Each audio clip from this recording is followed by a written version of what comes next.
Bonjour à tous et bienvenue dans ce Morning Bull Live. Nous sommes le 23 septembre 2023. On est déjà presque à la moitié du mois et puis on est toujours extrêmement concentré sur nos chiffres macroéconomiques puisque oui, bien sûr, aujourd'hui, après des semaines de suspense, cet après-midi, nous saurons ce que va faire le CPI et nous saurons probablement ce que les banques centrales vont pouvoir faire et décider ces prochains temps afin de nous donner une direction pour le marché. Va-t-on continuer à monter ou alors va-t-on s'effriter gentiment? Ce qui serait relativement étonnant puisque sinon ça nous casserait notre traditionnel Christmas Rally qui est toujours fort agréable à partir de mi-novembre jusqu'à fin décembre. On n'est pas encore à mi-novembre, bien que ce matin, le ciel peut nous laisser penser qu'on n'est pas si loin que ça. Mais globalement, aujourd'hui, on va se concentrer sur le CPI. Mais on va quand même revenir un tout petit peu sur ce qui s'est passé hier, parce qu'il s'est quand même passé 2-3 petites bricoles à droite à gauche, et ça vaut la peine d'en parler.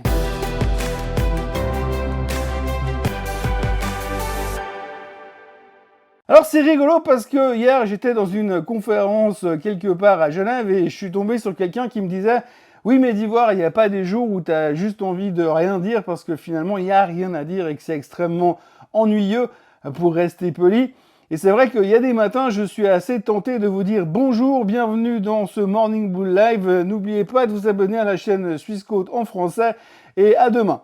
Je pourrais faire ça, mais en même temps, il y a toujours quelque chose à dire. Et c'est la beauté du marché financier, c'est qu'il y a toujours des trucs à raconter, même si c'est pas les trucs les plus fun de l'année. Alors hier, effectivement, on attendait le CPI, mais on a quand même eu 2-3 trucs. D'abord, on était impacté par le fait que Oracle s'est fait démonter la veille. Alors les gens ont réfléchi un tout petit peu, ils se sont dit Oracle, qu'est-ce qu'ils font comme business? Ah tiens, du cloud. Donc du coup, ils ont tapé sur tout ce qui faisait du cloud. Donc Microsoft y a eu droit, Amazon y a eu droit. Alors moins violemment que Oracle. Oracle perdait 13% et les deux autres perdaient 1,5%, une bricole. Mais c'est vrai qu'on tapait un peu sur le cloud, même si c'est pas forcément justifié. Il fallait expliquer pourquoi on vendait ses positions et pourquoi on essayait de mettre la pression sur le marché. Alors si vous regardez un peu le marché dans sa globalité, le Nasdaq en particulier, avant-hier on est monté de 1% et des brouettes à cause de l'histoire du supercalculateur d'Apple, et hier on a baissé de 1% et des brouettes à cause du fait que le cloud marche pas si bien que prévu chez Oracle. Donc l'un dans l'autre, on n'est pas beaucoup plus avancé qu'avant. Les gens ont été choqués par les mauvais chiffres dans leur ensemble chez Oracle, et puis on a essayé de tirer un petit peu dans tous les sens. Après, vous aviez Apple. Apple qui a présenté ses nouveaux produits. Un nouvel iPhone 15. Alors, bonne nouvelle, vous allez encore devoir changer de câble de chargement parce que c'est plus le même. Et par contre, alors, vous aurez un super appareil photo qui va faire des très très belles photos. Donc, quand vous prendrez des photos de ce que vous mangez et vos selfies pendant les vacances, eh bien, ou même pendant la semaine, eh bien, ça sera de la meilleure qualité. Et puis alors, la bonne nouvelle pour vous, c'est que finalement, l'iPhone 15 sera presque le même prix que l'iPhone 14. Ça dépendra lequel vous prenez, mais il y a des modèles qui sont même carrément légèrement moins chers que l'iPhone 14. Ce qui veut dire que finalement, ça valait la peine d'attendre. Et on revient sur le fait qu'il y a quand même une grande chance qu'on ait un renouvellement d'un quart de la masse des iPhones en circulation. Ça, c'était une bonne nouvelle. Mais le fait que les prix n'augmentent pas comme d'habitude, ça n'a pas forcément plu aux actionnaires. Résultat, le titre a quand même perdu 1,7% durant la journée d'hier. Apple était à nouveau en recul. Alors quand vous avez Apple qui baisse de 1,7%, Microsoft qui baisse de 1,2-1,3%, Amazon qui fait de même, Oracle qui prend 13% dans les dents, autant vous dire qu'à moins que Tesla double dans la journée, ça va être compliqué de voir le Nasdaq terminer en hausse, ce qu'il n'a pas fait, puisque effectivement, il a effacé la journée de lundi et on est de retour à la case départ, tout à fait prêt pour attendre les chiffres de l'inflation de cet après-midi. Il y a un autre truc qu'on abordait aussi beaucoup hier, c'est le pétrole qui continue de monter. C'est un peu le truc récurrent. Ça fait un moment que j'en parle, j'aimerais bien arrêter, mais malheureusement, si vous regardez ce que fait le graphique du pétrole, eh bien, il nous a fait une tendance haussière depuis quelques temps. Il s'est calmé pendant une semaine ou deux, et il repart dans une tendance haussière qui a l'air plutôt similaire à la dernière. Donc si on va dire que les cycles se répètent, eh bien on va aller largement au-dessus des 90$ sur le baril. Et comme le dit l'ancien adage, le vieil adage boursier, pétrole à 100$, récession dans le tiroir. Résultat, ça fait quand même un tout petit peu peur parce qu'on se rapproche dangereusement de ces niveaux-là. Et quand on regarde simplement les faits, eh bien on se dit tout simplement comment est-ce que ce serait possible que ça aille ailleurs qu'en haut. Comme on l'a déjà dit, les inventaires sont en chute libre, les gens vont être obligés d'acheter du pétrole parce qu'on arrive dans une période de saisonnalité relativement connus parce qu'ils ont besoin de remplir les stocks de pétrole qui sont très très vides. Et de l'autre côté, eh bien, vous avez les producteurs qui, eux, coupent la production. Résultat, ça ne peut que monter, ça paraît presque trop facile pour être vrai. Du coup, on peut se poser la question et être contrariant en se disant when it's obviously wrong. Quand c'est évident, c'est évidemment faux. Mais bon, pour l'instant, le pétrole monte et ça commence à stresser tout le monde parce qu'on se dit oui, mais si le pétrole monte, ça pourrait avoir un impact sur l'inflation. Alors c'est vrai, début du mois de mai 2023, si on fait un petit flashback, le pétrole se traitait à 63,50 $. Aujourd'hui, on est à 89 $ sur le baril, soit plus de 40% de hausse sur le baril depuis le mois de mai. Donc résultat, eh bien c'est pas fortement encourageant. Et puis ça tombe bien parce que cet après-midi, on a les chiffres du CPI. Alors on attend sur le CPI 3,6% sur le CPI normal et 4,2% sur le CPI, le core CPI. Donc on verra un peu comment ça va sortir, comment ça va être interprété et on verra surtout si effectivement le baril a une quelconque influence sur ces chiffres. Mais de nouveau, si les chiffres sont en ligne, on ne va pas changer notre fusil d'épaule et on va conserver notre certitude, notre quasi-certitude que la semaine prochaine, la Fed ne montera pas les taux. Demain, effectivement, il y a la BCE qui devrait ne pas monter les taux non plus. C'est ce que tout le monde attend pour l'instant. La surprise, ce serait effectivement que Madame Lagarde continue à monter les taux. Et par rapport à certains commentaires qu'elle a fait, on pourrait quand même se méfier. Dans les autres choses que l'on doit parler, vous et moi, il faut aborder les IPO. Alors, si vous avez suivi un peu le marché des IPO ces derniers temps, vous vous êtes certainement rendu compte que ça avait vachement fléchi. Eh bien, là, ça revient. Nous avons ARM qui va être pricé aujourd'hui, l'IPO de ARM. Alors, souvenez-vous, pour ceux qui sont là depuis bien longtemps, ARM était coté en bourse, avait été racheté par SoftBank à l'époque pour une trentaine de milliards, et aujourd'hui, eh bien, SoftBank la remet sur le marché. Alors, on parle d'un pricing autour des 51-52 milliards de dollars. Il faut savoir que l'IPO était 10 fois sursouscrite et que ça devrait relativement bien se passer. C'est probablement l'une des plus grosses IPO qu'on a eu depuis bien longtemps, et ça devrait être, les gens sont assez positifs dessus, sauf un analyste qui est venu aujourd'hui en disant que selon lui, quand on fait les maths à l'intérieur, eh bien, ARM vaudrait plus proche de 49 milliards que de 52 milliards. Alors là, on chipote pour 3 milliards.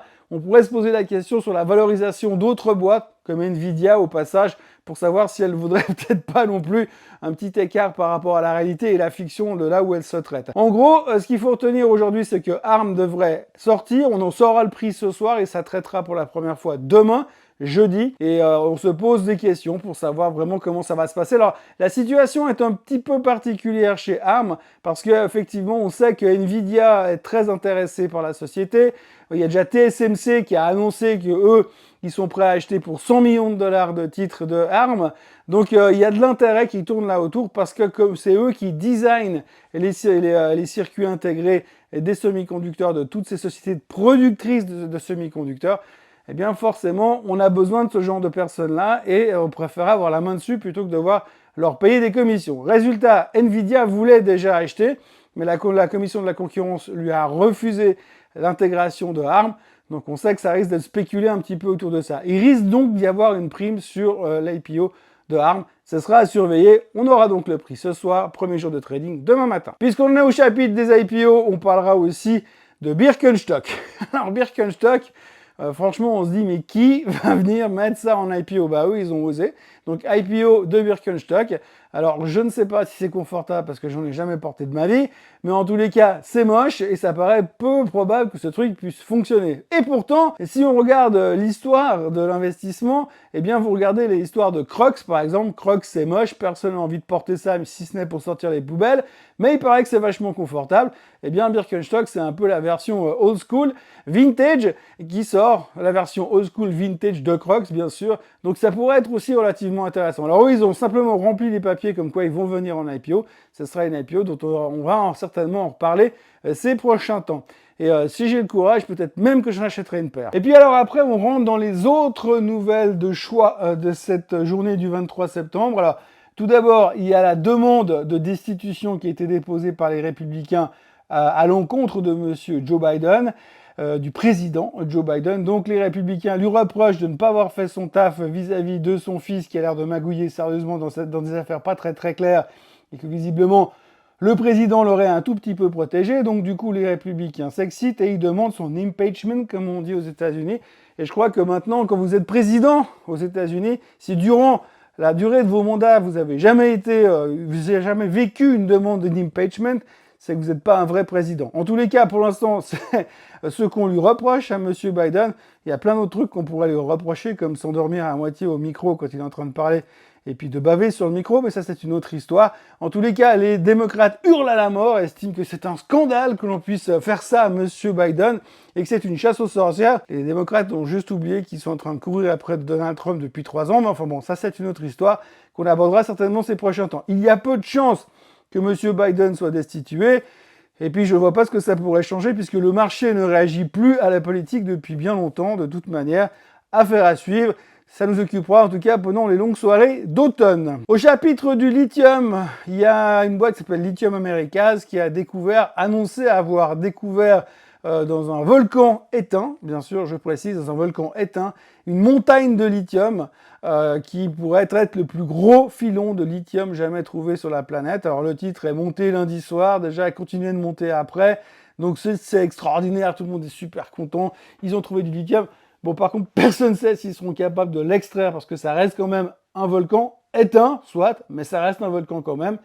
Donc faire mineur, c'est déjà pas forcément facile, mais mineur au fond dans le volcan, ça devient quand même vachement compliqué. Donc pour l'instant, on ne sait pas si on pourra l'extraire, mais dans le doute, on a déjà acheté Lithium Americas parce que si jamais ça marchait, eh bien ça pourrait faire beaucoup d'argent puisqu'on sait bien sûr que le lithium, vous le retrouvez partout dans vos batteries. Et puis on terminera avec 2 petites nouvelles à noter au passage.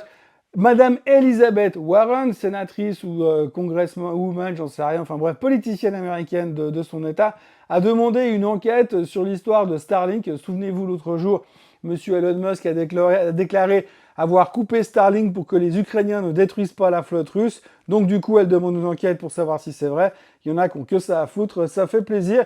Et puis aussi, on notera que avant-hier, on a annoncé que les vaccins de Moderna et de Pfizer contre le nouveau virus XBB4X, je sais plus trop quoi, Covid, qui vient d'être découvert, parce qu'ils sont très très rapides maintenant pour découvrir les vaccins. Maintenant, il y a un virus qui sort 15 jours après, il y a un vaccin.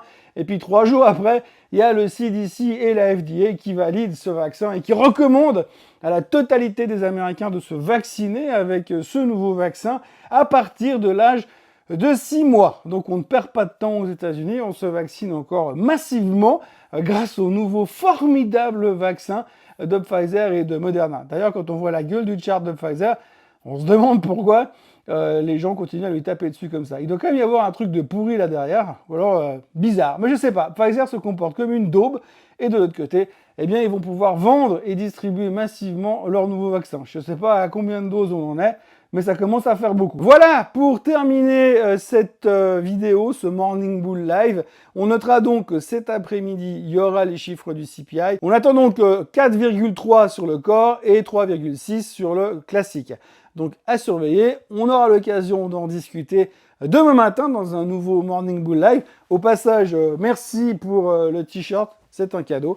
Moi, je vous encourage, mis à part ça, à liker cette vidéo, à vous abonner à la chaîne Swissquote en français et à revenir demain pour un nouveau Morning Bull Live et faire le point sur l'inflation et s'échauffer pour la Banque Centrale Européenne. Passez une excellente journée et puis, à demain. Bye bye.